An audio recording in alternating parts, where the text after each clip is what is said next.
ازيكم يا بنات؟ انا منى. فيديو النهارده هعمل لكم فيه برفيوم للشعر سهل وموجود مكوناته في كل بيت، وكمان هو الميزه بتاعته ان هو مش مضر للشعر بعكس الحاجات التانية. وكمان ان شاء الله في اخر الفيديو هيبقى فيه جيف اواي، فتابعوا معايا عشان تعرفوا ايه هو. اول حاجه هنحتاجها عشان نعمل البرفيوم ده ازازه كده بسبراي.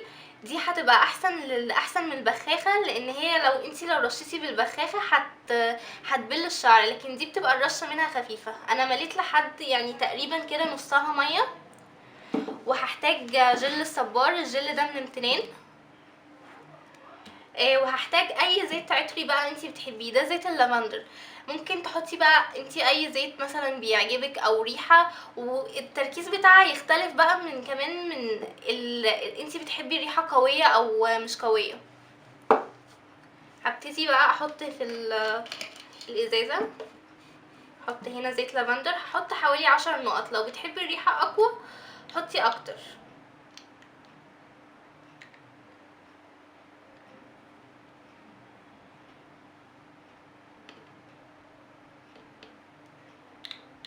دول كده قد 10 نقط.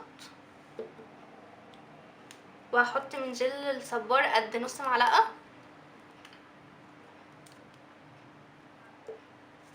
بعد كده هقفلها. هو الموضوع سهل جدا، وممكن كمان تخلطي كذا زيت مع بعض، هيبقى حلو قوي. وارجها كده.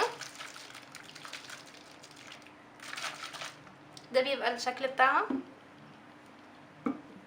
هحطها على شعري واوريكم.